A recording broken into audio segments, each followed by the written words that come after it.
პრეზიდენტმა ტრამპმა მოულოდნელად შეცვალა თავისი სატარიფო პოლიტიკა. ტარიფების ზრდა ათეულობით ქვეყანას 90 დღით შეუჩერდა.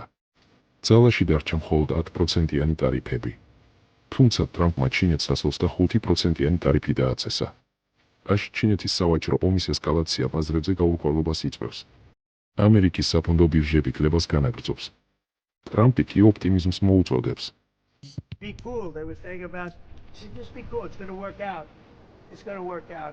სავარაუდო სცენარია, რომ ტრამპი მოკავშირე ქვეყნებთან შეთანხმებას მიაღწევს.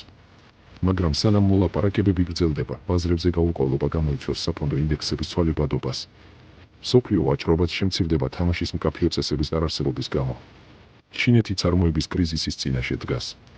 პროდუქცია, რომელიც განკუთვნილი იყო შეერთებული შტატებისთვის, უნდა გაკიდონ სხვა ბაზრებზე. მაგრამ ჩინური საქონლის სიდიდით მეორე მყიდველი, ევროკავშირი, იძულებულია დაიცვას თავისი მწარმოებლები როგორც ტრამპის ტარიფებისგან, ასევე ჩინეთიდან იაპონიის საქონლისგან. ამიტომ ჩინეთში წარმოების შემცირება და უმუშევრობის ზრდა უნდა იყოს მოსალოდნელი.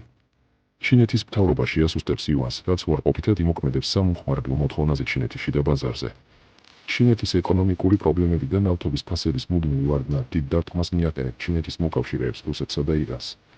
რუსეთი და ირანი დამოკიდებულნი არიან ნავთობის ფასებზე და სანქციების ქვეშ იმყოფებიან, რაც აიძულებს მათ ნავთობი ფასდაკლებით გაკიდონ.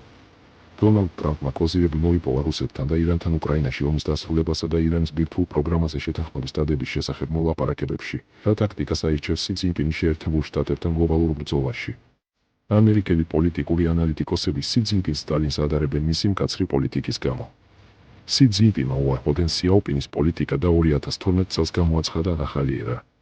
მან აირჩია ჩინეთის ექსპანსიის კურსი მსოფლიოში, რათა ჩინეთი მსოფლიო ლიდერი გახდეს.